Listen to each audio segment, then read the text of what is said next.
All right, everybody. We'll just get a couple more people coming through and taking their seats, and then we'll get started.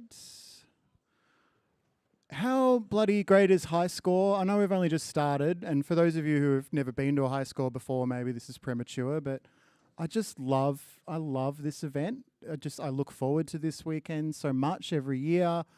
The familiar faces, the new faces, I'm stoked to be here. I'm stoked to be back. I'm glad High Score, Xenu be thanked, is happening in 2025. There you go.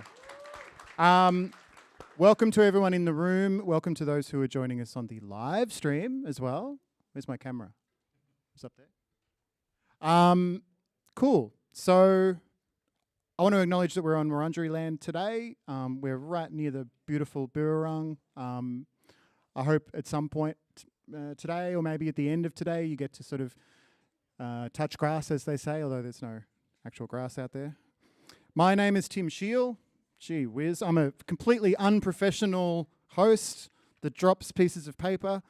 I'm a musician. I've worked on some video games in the past. I'm a recovering ABC radio broadcaster.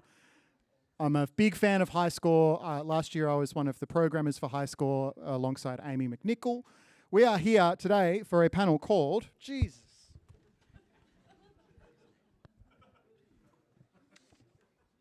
I promise this isn't a bit. What is it really like working in-house? And we are lucky to have three people that are rarely qualified in that rare air to talk to us about exactly that. We are joined by three of the members of Playside's formidable audio team, Louis Seccull, Zach Zuluaga, and John Guscott, I believe it's pronounced. Guscott. John Guscott.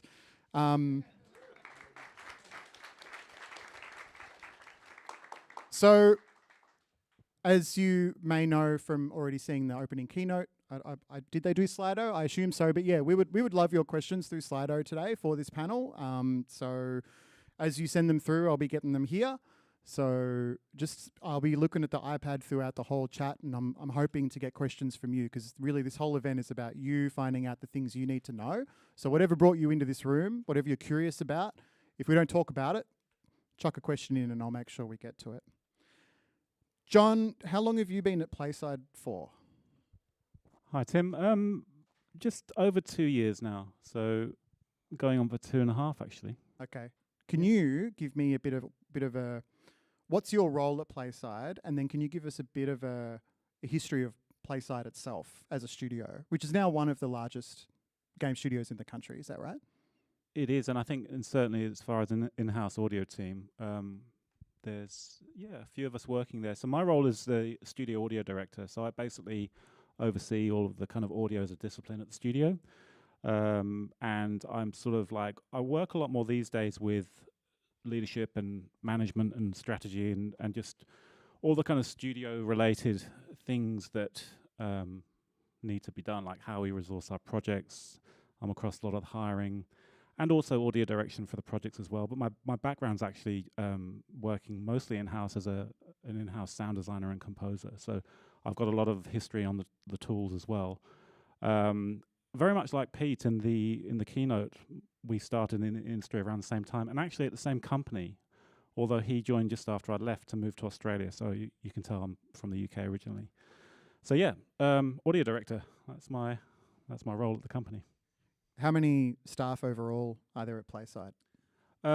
We've got around 280 developers working at the company.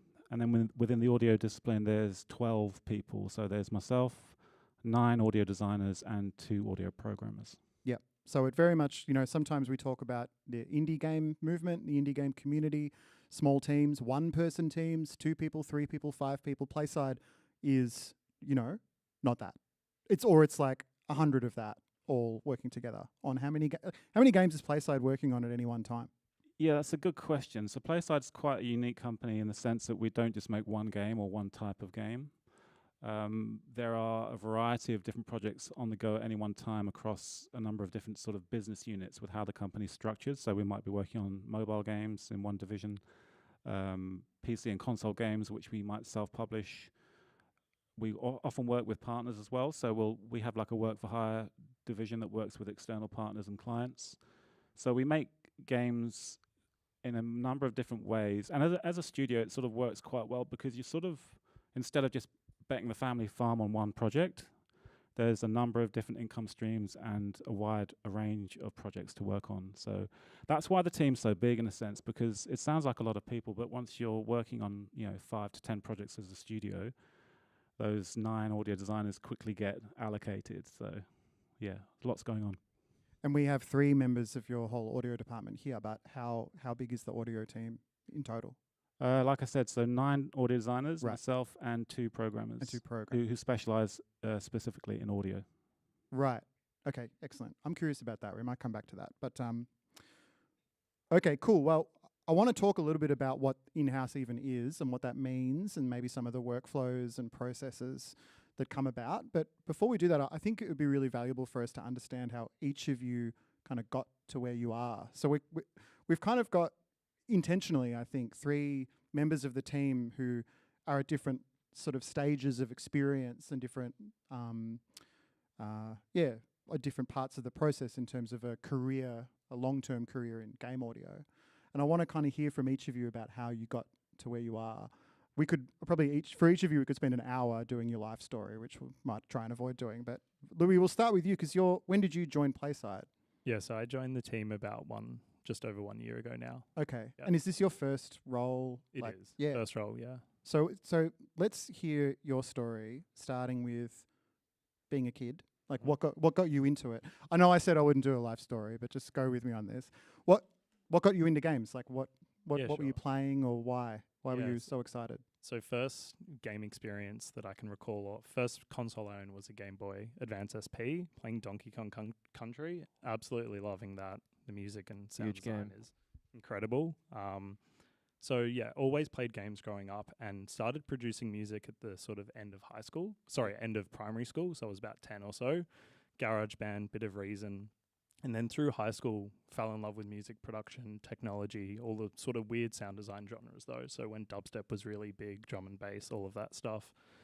And I thought, well, I either want to be an electronic music producer or something in video games. So I didn't know whether it was in the music capacity or sound design.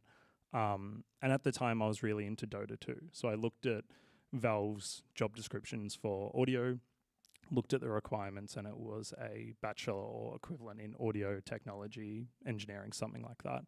So I enrolled in creative music technology at Monash, graduating in 2019. And throughout my time there, still wanted to do some music stuff, but was far more focused on going into games.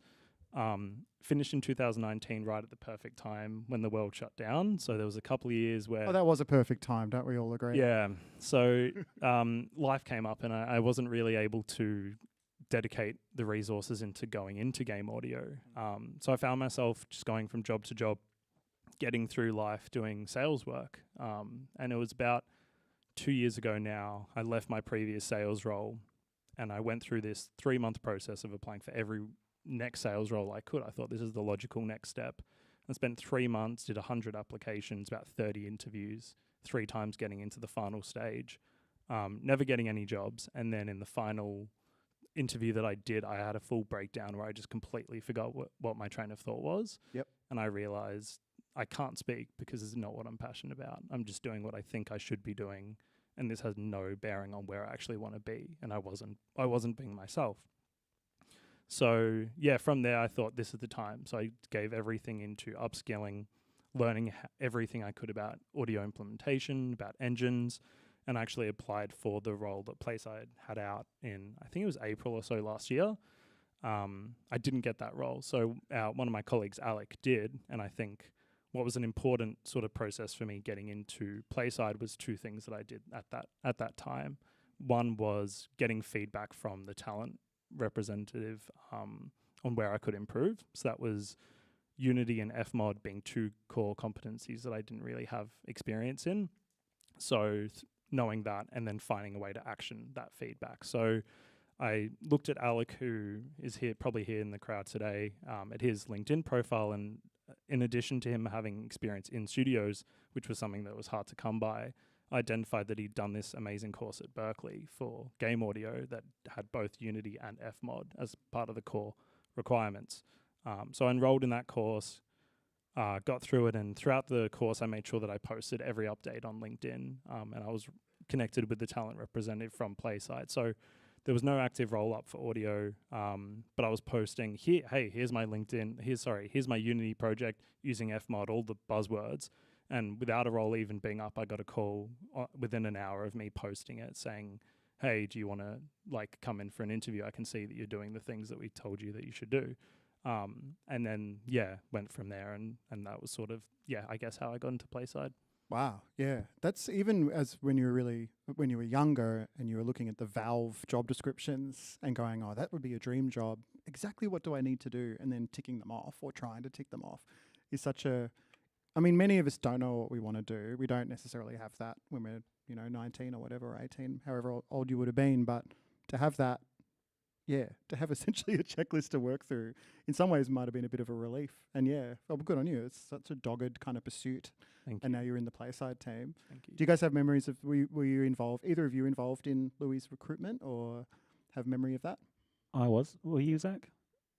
Not as much as you, I don't think. We do sometimes share it, so Zach will speak in a minute, but as a senior, he's sometimes involved with the hiring process. But what stood out for me on Louis' application was the fact that on his showreel, he's sort of taken one of our projects that we were working on and put his own spin on something that was, it wasn't just a generic showreel. It was very much targeted at the Playside studio because it was sort of working, showed a kind of example of what he might do, what his approach might be on one of our projects.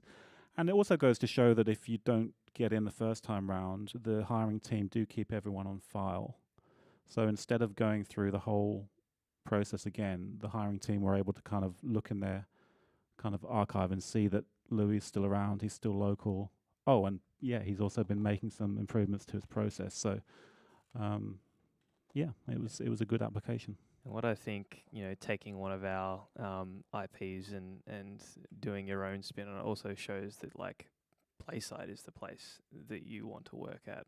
It's not just, you're not just resume dropping. It's hey, I love this place. I'm going to show you how much I love it. And then, so it was really, really inspiring to see as well. Thank you. Sorry, just one extra thing I think is important to mention was, so I was filling out my portfolio, but there was a core sort of redesign that I think I was missing. And I was trying to find the best project or the game at the time that was speaking to me. I was thinking, why would I do that rather than look at what Playside has to offer and see if I can work on their projects? So I was looking at Playside's work, and there was a really awesome demo for Mouse PI for Hire, which is one of the titles that Playside's publishing at the moment. So I did a redesign for that. And I think where it was really crucial was with that redesign, I didn't simply just send it in my showreel, but I was befriending one of the colleagues at Playside at the time, Ricky, one of the producers, and through him I was able to share it with members of the audio team who aren't here today. So two of the audio team members, Yoni and Tom, both were providing me feedback on that redesign. So I was actioning that feedback, showing how I can work with the team prior to even going into an interview. So that gave me a lot of confidence when I did go into interview and saying, I've already worked with you guys. I feel connected to you guys already. So I think that was really special. Just one more question on this. John, how competitive is recruitment for the audio team at Playside? There aren't many teams like this. You said it's the largest audio team in Australia, but there aren't many Playsides around, and there's a lot of people that want to work in game audio. So how competitive is it when a job like that goes up? Yeah, it is very competitive actually. The hiring team would probably have more numbers because they're the kind of filter at the beginning of the process. So before things even get through to us, not everything comes across my desk. I don't get 300 or 400 applications, but we have a recruitment team who handle the front end of that. So there's a vetting process. So for example, if there's an application that doesn't have a show reel or something, and we've specifically asked for that, that wouldn't even get to us, So the recruitment team are really the kind of first port of call there. And there are a lot of applications, but surprisingly, there are a lot of applications which miss the mark as well, which is quite an interesting one.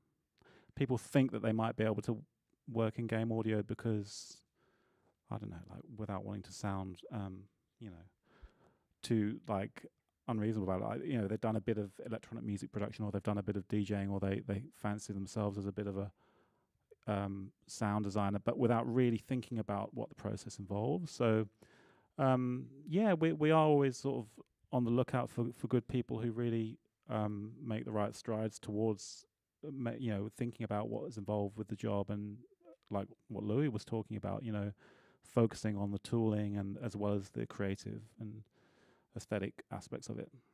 Yeah, I think it's important to know that, you know, even Louis being hired in, I guess, what would be a junior role inside the audio team, Louis is already an incredibly qualified, experienced, you know, you're familiar with all of these tools, you've been doing all this work, so you can't, I would never sit up here and discourage anyone from getting involved in game audio, because the way I got into game audio is very much like from the outside, like, you know, and I've sort of made it up as I went along on the games I worked on. But for a studio like Playside, applying for a full-time audio position, there's definitely, I imagine you can't just sort of sideswipe in from film, or, you know, that you've got Ableton and you like making beats, and I'm going to like slip into place. Like there's a bit more required, I imagine, in your application. That's right, but that's not to say that if you've experienced in film, there aren't a lot of crossover skills, because there obviously are, which is really, I mean, one of our team members, Talia, she came from a TV background and has had a lot of experience in post-production and dialogue editing and, you know, your real kind of Pro Tools stuff with like television broadcasts and things. And what I love about the team and about the whole kind of setup of the department is that we all do come from different backgrounds and we got a lot of different skill sets. We're not clones of each other. We have like, you know, a lot of history in various areas of specialism, and it all kind of comes together in what we do sort of day to day. I think that's what makes our team so unique, is that everybody has their own specific backgrounds. As John was saying, like Talia has come from like that film and television. I myself have come from like a live, you know, sound engineering background. You know, like there's just such a rich tapestry of backgrounds, and everybody brings their own like unique lens to problems that we face at work, which is makes the team super powerful. What a segue, because Zach, we should talk about how you got into game audio and how you got into Playside as well. But I just want to say I am getting the questions on the Slido. There's a few who have come through already, so thank you for that. We'll definitely have time to cover potentially all of the questions. So if you've got something very specific even that you want to ask, I mean, these guys will be around after the talk. You can always, I'd encourage you to go and talk to them one-on-one, but if you've got a question you think everyone would benefit from hearing the answer to, just chuck it in the Slido. So Zach, games as a kid. Yes. I guess so. None of my family, other than my grandfather, were really into video games. So I have a distinct memory of playing the Super Nintendo, Donkey Kong Country 1 and 2 with my grandfather. What a cool granddad. Yeah. I mean, everybody else in my family was like, it's just Zach, he's just playing video games. But like, it was quite a nice bonding experience. Anyway, and I mean, I have to shout out the like Donkey Kong Country aquatic like audio. I was just like, oh man, that's so good. Yeah, and this was before it became cool to like that. So anyway, and then so I had that sort of early I guess memories of video games, and then I got my first like Xbox and played lots and lots of Halo, Halo 3 and Halo Reach. There were times when Mum didn't really want me playing it because it had guns, so I would like always go to mates' places or like try and like put the disc in a different sleeve just to no, it's not MA, it's not anyway. So and then that was like the audio is so important in games like that, in first person shooters, and that was really like my jam back then. And then I as I sort of moved through went through high school, got really into like the live sound aspect. So I was doing the front of house engineering for lots of my mates' bands. I ended up working in theatre. This was while I was also studying, so studied at RMIT, doing a advanced diploma of sound production, and then segued. Was there any games stuff in that? No, course? No. no. It was all. I think the thing that has always fascinated me has been the marrying of tech and audio. So I think it's just like the two parts of my brain. It's just like I find that fascinating, but I also need the creative side of things. So, you know, it's like live sound was that for me. Game audio is that for me. I feel like that's where I feel comfortable. So then I segued into the Bachelor of Design Digital Media, specializing in sound design. And that was where I really like loved sound design. I was just like, oh, this is amazing. You know, again, the marrying of tech and creativity was like, I was just so, G'd up about it. And then part of that, part of the bachelor course was that I had to do an internship. And at the time, one of my friends was at Creative Victoria with, and also member of our Playside audio team, Chris O'Neill. I'm sure some of you know Chris. And so my mate got me into contact with Chris, and because I was like, I need some internship hours, and so I was doing it directly with him, and it was about the time of everyone's favorite year. Was it internship at Playside? No, so it was an internship with his company specifically. Right. Okay. Yeah, so this was like before he got the job at Playside. Yep.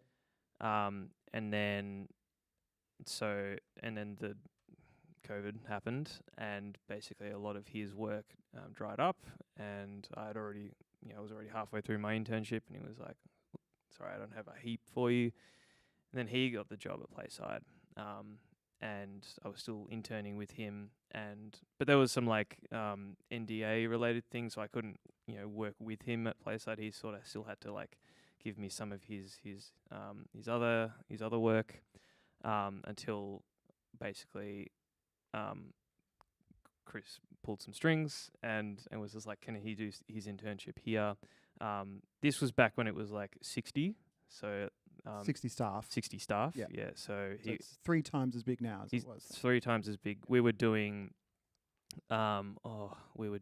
small mobile titles like some Match 3 games. I think Animal Warfare was one of the first projects that I worked on there. So we were primarily a mobile studio back then. So it was very, very different to what it is now. But I was able to do like a lot of free work basically for them.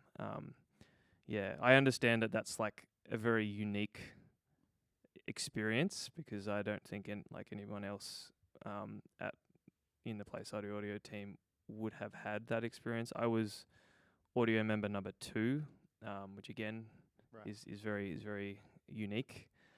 So I guess that comes back to like that original point. Everybody has their own journey into game audio, and like none of them are like right, none of them are wrong. Yeah. It's all varied. Yeah. But yourself and Chris were essentially the beginnings of Playside's in-house audio team. Yeah, that's correct. Yep. Which now has 10 people in it, which is insane. Yeah. Big now. Insane in a good way. Okay, great. Well, yeah, I think the main thing we want to point out here is that there's lots of different pathways, lots of different ways through, despite maybe giving the impression that there is a bit of a barrier to entry, like as there maybe should be at a big studio like Playside, but there are different ways in, different, as you mentioned before, different types of skills that are appreciated by the team. Let's do a couple of questions before we get deeper in. Thank you, too, for sending these through. Keep them coming. I want to ask, actually, this is a real quick one. Louis, can you say the full name of the sound course that included both Unity and FMod? Yes, Berkeley College of Music Game Audio 101. Aha, very good. Zion, did you write that one down? Very good. Actually, you know what? Let's come back to this. We're going to come back to the questions. I love these questions, but I want to stay on. I want to get into the realities of what working in-house actually is, right? Because I think we sort of understand, like what it is, but I want to know, essentially who we have here is we have what your job titles are. You're an audio designer, and you're a senior audio designer. Senior audio designer, yep. And then you're like your dad, essentially. You're you're the dad. Thanks, Pa. Audio director Yeah. / dad. And these days, John, are you on the tools much? Or as you sort of hinted at before, a lot of your time is more overall management, maybe executive level-ish? A little bit, yeah. I mean, I try to be on the tools. I really enjoy it and I miss it. Same with Pete, Pete was saying in the keynote. There's a whole nother discussion, a whole nother kind of talk about transitioning to director level. Because it's a different set of skills as well, which a lot of people, obviously, it's like any kind of management role. It becomes a lot more team focused and people focused, and less about being the creative kind of auteur in a feature or piece of music you're trying to create and vanish up from the ether. So, I mean, it's enjoyable, but the challenge is very different at a sort of managerial level. But what was the question about the day-to-day or the... Well, so Playside's working on a handful of games at any given time, and you've got a team of 10 people working on audio. How do you how do you assign the different teams to the different games? Is it fluid? Is it all in on everything? Or do you how does that... Good question, very good question. Maybe I can answer that one because that has changed over the last couple of years. Right.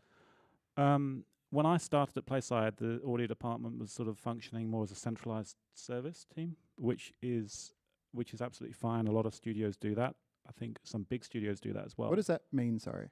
It means that the department is a sort of centralized service that is not allocated to one particular project, and it kind of works on things as they come in from different areas of the business. Right, okay. So it's a bit more of a producer managed process. So one producer from a game team will talk to the audio producer and say, we need ambience for our game, or we need this, we need that, and then another team will do the same kind of thing. But and then it'll be someone's job to allocate that to someone who's to Zach or to Louis or someone. And the team was much more of a kind of like a focused unit of people. And there are some real advantages there. You get like very close with your team. There's a real sense of collaboration. But as the company grew and expanded into different genres, different pipelines, just the portfolio really broadened, and it became far more difficult to manage. So when I sort of joined the company a couple of years ago, I think one of the things that I sort of identified was the need to try and get people more embedded into the teams. So audio designers now work far more directly within the game projects themselves. So their teammates. We still have an audio fraternity and an audio department, and we still share a lot of work, and there's a good vibe among all the audio designers in the company. But day to day, the audio designers are allocated to projects on a kind of more permanent basis. So in terms of costing and resourcing, it's what we call an embedded approach. Right. So it'd be like, okay, a game's in development, and it gets to a point where audio's involved, and you're like, cool, Louis, Zach, you guys are on this. Audio is really involved from the get-go. Right. So we have audio designers working on pre-production and all that kind of... what it does is it enables audio designers to forge working relationships with members of other disciplines within the team itself. So you kind of get to know the animators, you get to know the designers, and you become a part of key decisions and things as the project develops. Yep. Instead of being a sort of like centralized audio service department is a little bit like outsourcing to yourself. Yeah. As a company. Yeah. Because it's like, and it's easier on paper for the finance people to kind of like put it in a bucket. It's like, okay, that's the audio department, but really, we're thinking more at a resource level in terms of the project itself, because that's what we're making at the end of the day. And audio is an integral part of it. It's not just something that's bolted in, which like a departmental approach might sort of lean towards a little bit more, at least in terms of how people think about it.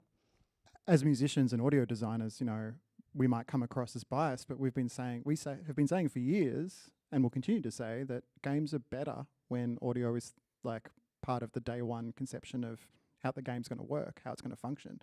So is that part of the reasoning behind making sure that audio teams are embedded right from the start? It's just that it creates better games? Absolutely, yeah. Yep.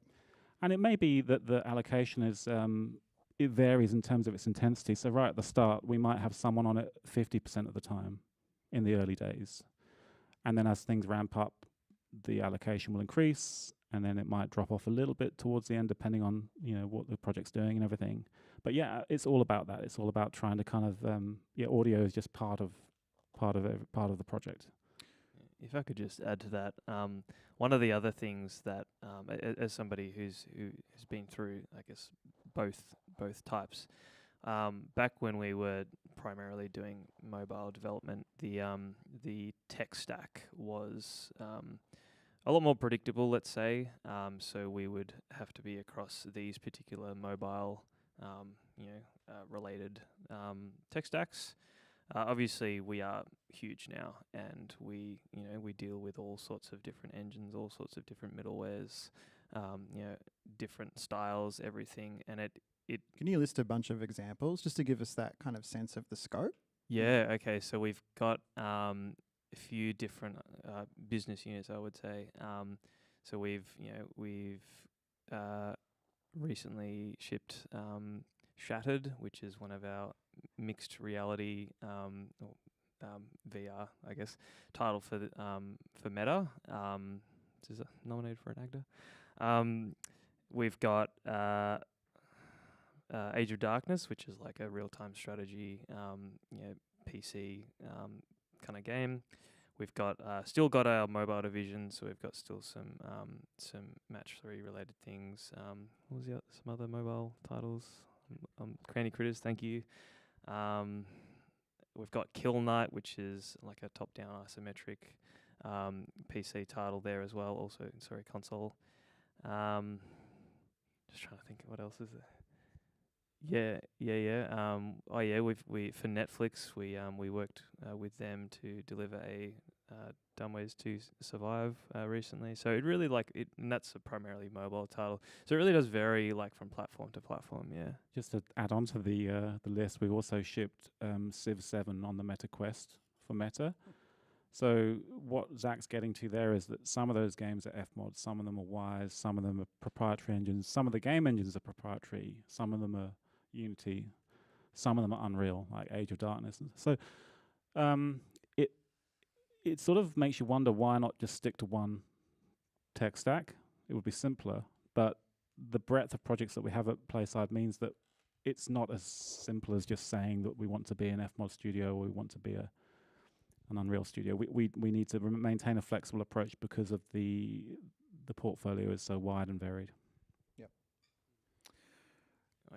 Sorry, I'm just my brain is still in Civ 7 in VR, Nuclear Gandhi in an immersive 360 environment. It was challenging, but yeah. It came. The result was actually quite good. Yeah, there's just on the Civilization 7 for VR thing. There's a mode which uses mixed reality. So it's essentially, if you aren't familiar with that, you essentially use pass through on the VR headset, so you can see your room, and it kind of superimposes virtual objects into your room. So we literally had the Civ table in the middle of your room, so it would be right here, and you could kind of move your units. Super interesting concept. That's crazy. Civ 7, the board game, but not Civ the board game. Let's not talk about Civilization for the next 26 minutes. Tim, restrain yourself. Haven't even played Civ 7, to be honest. Okay. So juggling all this stuff requires pretty close communication day to day, I imagine.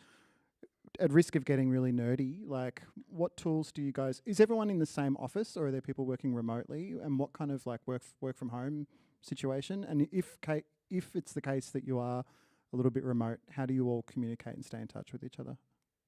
Maybe I'll start this briefly and then hand over to you guys. So we're mostly an in-house work from office studio.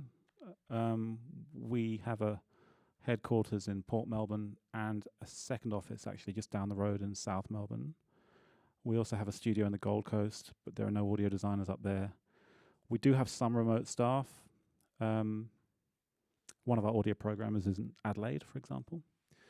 But primarily we try and focus on people in the office. Over to you guys for day to day. Yes. So we have, I guess, two like audio suites, I suppose you would call them, which we can book out at any point. So that's got a nice, rack gear and monitors and nicely treated rooms and all that stuff. But for the majority of the part, we're on the floor in the bullpen, as I like to call it.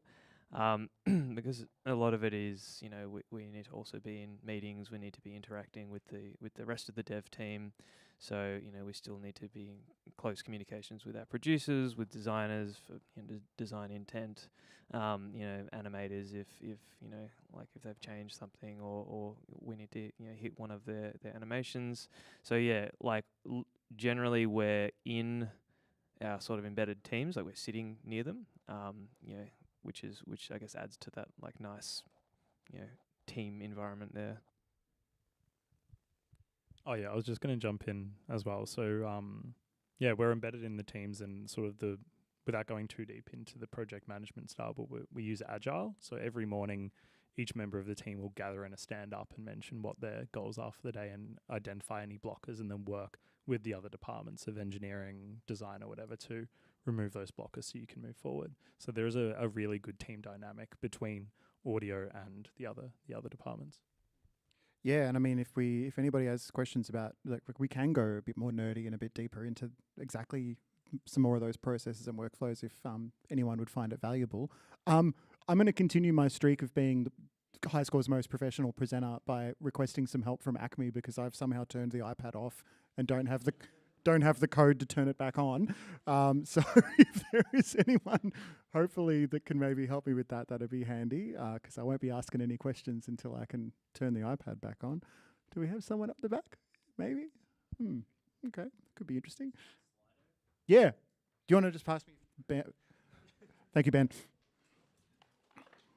I love this so much. Yeah, that's all right. You can give me your driver's license number. We appreciate you, Ben. Bank account details, and I can get back into it.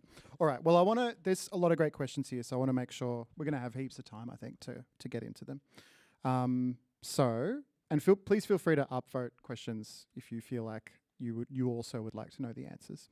Oh, thank you, mate. Okay, well, this is a good one that's kind of relevant in most cases, but, how does the studio... Well, the question is, do you ever find yourself under crunch or really tight deadlines? If so, how do you cope with that and maintain workflow under pressure? John, I imagine you have a studio policy around crunch and burnout, Yeah, we do. It really has gotten, I feel, in the industry as a whole, quite a lot better in more recent years. The games industry used to be rightly criticised quite heavily, and I think, I can't speak for other studios, but you do hear about it on big projects from time to time, which is obviously of some concern. I mean, at PlaySide, we really try and avoid it at all costs where possible. Overtime is paid as well, so there are rates for if you do need to do any overtime. That's you get, I think, extra in the evenings after a certain time, extra at weekends, but it's not something that is sort of really factored in when projects get planned. I mean, there's a really good production department at the company, so it's production's job to make sure that milestones and deliverables are correctly mapped out, and if that's done properly, that will hopefully avoid the need for any of crunch. Sometimes things happen. You might be working with an external client. They might pivot on key decisions, which can really throw a bit of a spanner in the works. So occasionally, it does happen. It's just part of the industry, but we try and, mitigate it where possible. Yeah, I don't think PlaySide ever asks us to do, to crunch. It's always a bit voluntary. We are all creative individuals. We all want to see the thing that we've been working on in its best possible glory. So a lot of times we will ask if we can spend a bit more time than has originally been allocated, because I want to see the thing that I've been working on in its full glory, in how I envision it. So in a lot of cases that will be coming from this way, asking. Yeah, it almost feels flipped. Like you go to the producers saying, "Hey, I really want to do this. Can we squeeze it in?" Rather than them coming to you asking for that. So it's definitely, yeah. They're like, no, cool your jets, please. We don't want you to, Exactly. to burn yourself out. Yeah, that's good to hear. Okay, another question here. As audio people primarily, how do you find your split between actually composing and audio designing versus coding, implementing, business managing? Which is a great question, you know, because I think a lot of people might look at a full-time job in game audio and think, great, I'm going to just make audio and sound and music all day, every day. Is that the reality? What's the split really like? Great question. That is a really good question. So I guess I'll start off by saying that primarily we hire sound designers. So it's kind of like an added bonus if you are, can also do some composition, but we hire specifically for, in most cases, I should say, for sound design. So do you outsource the composition generally for games? Generally, yes. Generally, we have started to do a bit of music in-house, but as Zach said, primarily our focus has been on audio designers with a sound design leaning, and implementation is at least 50% of what we do. Yeah, so there is, I guess, an expectation as you move, as you're at Playside for a bit longer, that you have that growth mindset, that you are open to the technical side of things.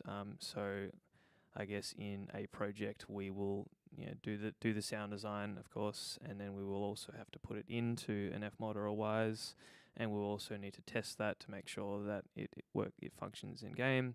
We'll need to communicate pretty closely with our programmers and audio programmers to check that the functionality is working to how we sort of saw it. And I would say that's quite a learning curve to learn how to speak to production, learn and then switch tacks and learn how to speak to programmers, and then so it's really really learning about how you communicate in somebody's language. I feel like I keep cutting you off, Louis. Yeah, that was a great question. Thank you. What would be the skill scope of someone who wants to do game music composition? Well, we can expand this. Let's talk about sound design or audio design, as you've just been discussing. Would it include knowing how to use middleware, Fmod/Wise? Is that just a basic prerequisite for everyone who would be considered for a role at Playside? I think so, but from a music perspective, because that question was leaning towards music, wasn't it? It was, yeah. Yeah, I think yes, definitely. If you're into composing, learn and understand interactive systems, because when you're writing game music, you need to think in interactive ways, and the best way to do that is to understand how those systems get authored. I like to include music under the umbrella of audio design. I've my own career, I've spent many years working in house for studios, and in the early days especially, the expectation was that I would do music and sound, which is kind of unusual, right? Because when I remember my first ever job was audio assistant at a salary of around £16,500 a year, and it said must be able to write all the styles of music from full orchestral scores to cartoon music, and I'm like, hang on, this is, it was quite interesting. And back then the assumption was, as an in-house audio person, you would just do everything, and then you'd look at your colleagues in film, and there's dubbing mixer, Foley artist, dialogue editor, and all these specialized music editor, and all these specialized skills, and you think, oh, they've got it right. And that's why I suppose back then, production quality, there was a bit of a gap between games, and there was far less memory and resources on the hardware to work with. But there was that big sort of jump between film. But now you look at Indiana Jones and modern games and everything, and you'll note how those areas of specialism now are in the games industry. So you do have VO designers, you do have music editors, and so we've kind of caught up as an industry. Yeah, it's a great question. It kind of relates back to the other one as well in terms of how much of like creative work would you be doing. And I find that for my experience, at least on 4 projects now, the majority is in the implementation. So I think that's almost the core skill. Like develop your ears, get an audio knowledge, but on the other side as well, really understand the middleware and the tools. Yeah, I think it's really good to be transparent about that, particularly for people who are like really early or just curious about this. Like, not to shut anyone out, but just to set those expectations. Like, you know, if you are thinking you might want to be a full-time audio designer in games, you probably want to be as passionate about the implementation and the coding as you are about the making of the sounds, or at least as much, you know. Otherwise, you might have the wrong expectation of what the job actually is. Yeah. And I would say that the implementation side of things actually helps you become a better game sound designer. Yeah. If you spend a lot of time in a DAW making a sound, it might sound amazing, but the moment it hits, the engine, it's going through attenuation, it's going through effects. It's in this particular context, you might find that it actually sounds completely different, or that the way that you've rendered the assets are not quite the way that the game could allow. So even just quickly doing one piece of sound design and then putting it in engine just to see how it fits in that context is like a really powerful tool to have in your like kit as a sound designer. Just to go back to commissioning composers, when you do that, what's that process? And we've got a question that says, how do you go about finding and outsourcing music or other services? But I guess for those people who might not necessarily be looking for a job at Playside but might want to work on a Playside game, how do they? Yeah, very good question. And I would like to add that we are always interested in having good outsourcers on our books, because I think with the way the industry is at the moment and will be moving forward, outsourcing work has become more important than ever, whether you're a sound designer or composer. To answer the question, we do have a sort of database of outsourcers that we update where we can with, composers, sound designers, might be dialogue specialists, voice casting agencies, voice actors. And we're always, we're going to be looking to outsourcing more in the future, I think, as the scope of projects kind of ramp up and down. So, we're always aware of who's around, and we try to be, and we try and have good people that we can turn to should we need to for extra support when we need it. How do you get on that list? If there's someone here that's like wants to put their stuff in front of you, how do they do it? Feel free to just email us, just audio@playsidestudios.com. It will come through, and we'll add you. I mean, that should come through to us, right? Yeah. Yes. Just checking. It's just an inbox somewhere that no one's ever checked. Audio app. Yeah, just email your show reel. Wink, wink. No. We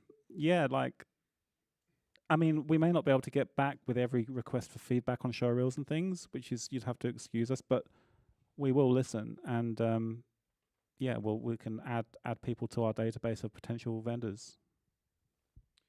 Related to this, Max asks, other than targeting your show reel towards the specific job, and Louis, you talked a bit about that, what generally should be in every show reel? And we could talk for an hour about this. Is often a topic at High Score, is like what to put in your show reel, what makes a good show reel. But just maybe really briefly, you guys, from your experience, what makes a good show reel, and how important is a show reel in 2025?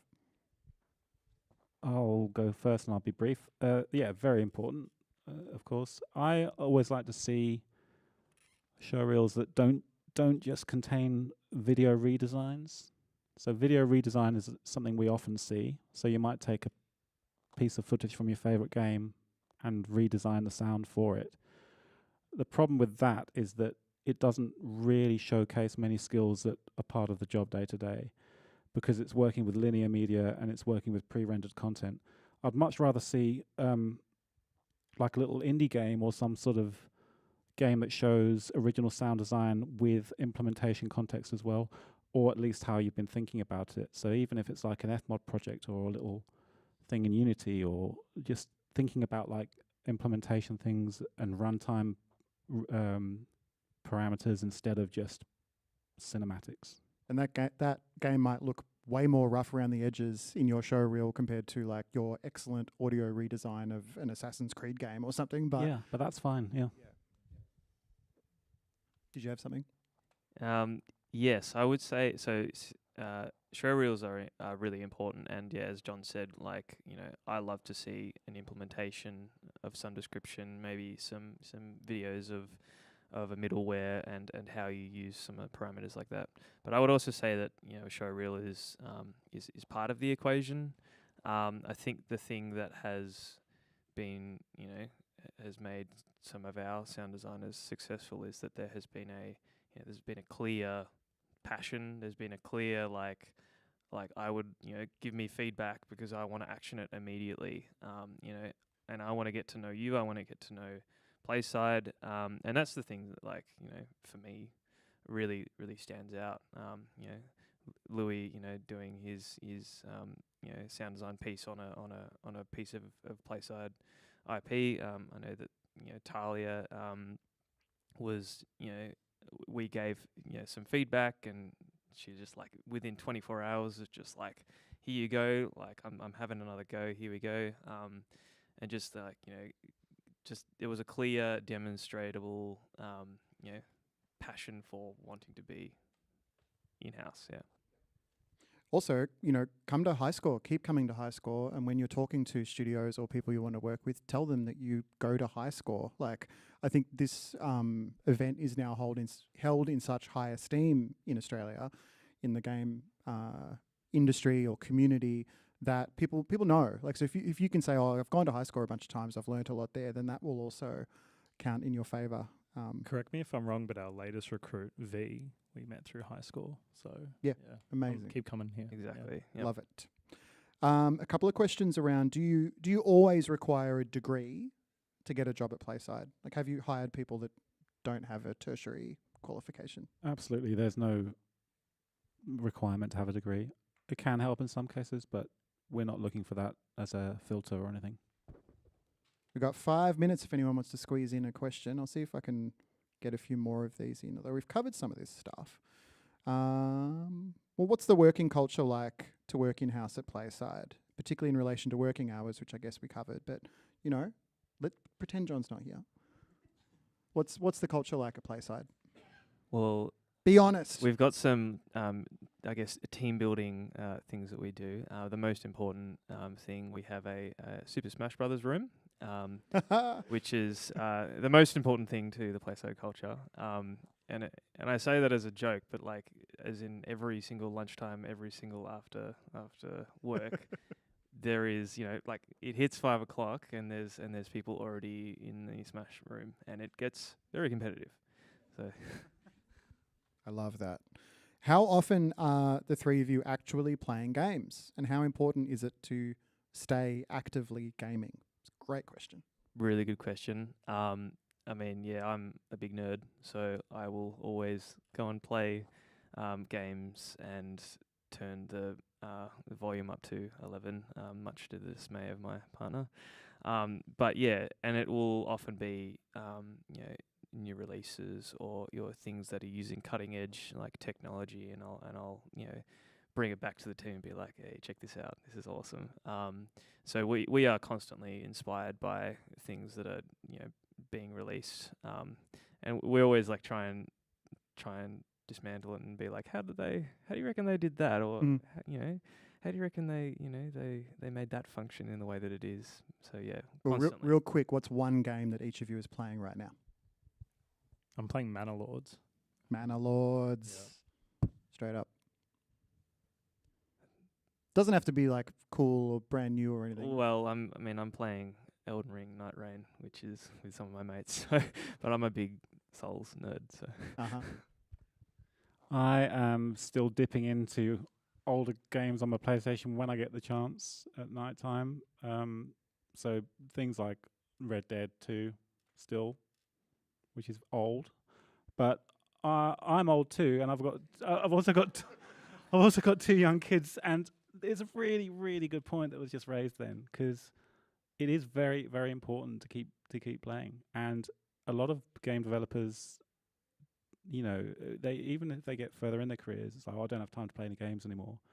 I know people, studio leaders, their blood boils when they hear that, right? Because it is like, yeah, we have to be gamers. We are gamers, like, and we have to kind of keep up to date with what's going on and all that sort of thing. And I'm unfortunately in a stage of my life and career where I do have games on Steam waiting that I purchased. I'm sure everyone's been there, but yes, it is very important to keep it on. Keep playing. And correct me if I'm wrong, but it's not just about keeping up to date with trends and technology and what games are out there, but it's also just remembering, like, staying connected to the joy of playing, like play, right? Like, it's literally in the name, play side, right? Like, you've got to remember to make a great game, it's got to be fun. Yep. And you have to remember what that feels like.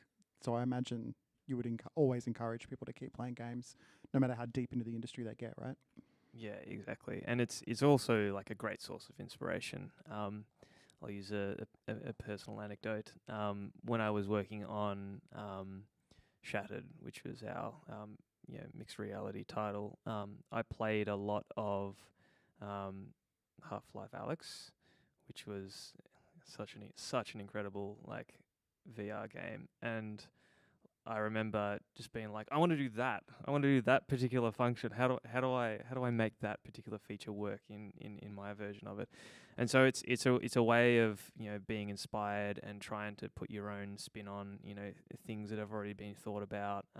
But yeah, like and sometimes it's completely new. Like you would never have thought of doing a particular feature that way, and then you play this game and you're like, oh, that's incredible. I never would have thought of doing it that way. Yeah.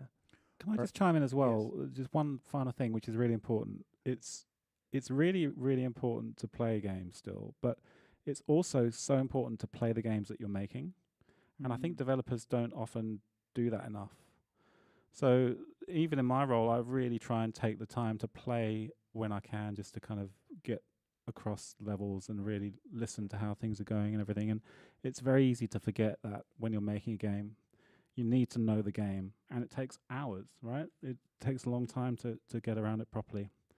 But I think that's I would try and argue with not I haven't had these arguments, but I would if I had to say to producers, like, let's try and schedule some more time for play testing, because we've done it recently on a project and it worked. It was everyone was like, oh, it was so great to just like put our tools down for a day or two and play what we're making. And I think that often gets lost a little bit.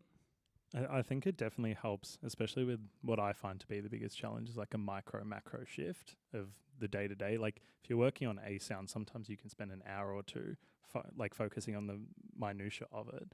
And then you play through the game and you're like, well, it's just going to be an ambience over there in the corner. Maybe it doesn't warrant that much attention or something along those lines. And playing other games gives you that frame of reference to understand the genre or the style of game and what actually is important to the gameplay information.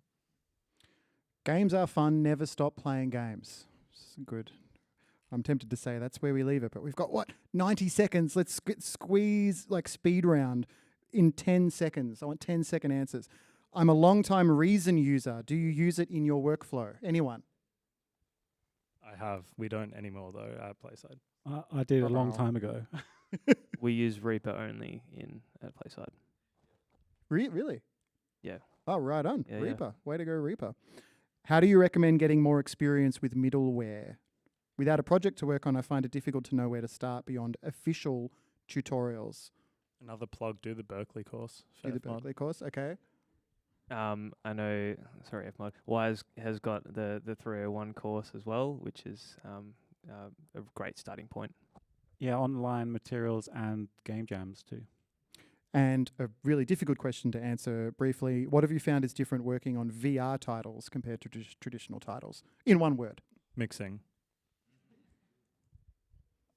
Binaural.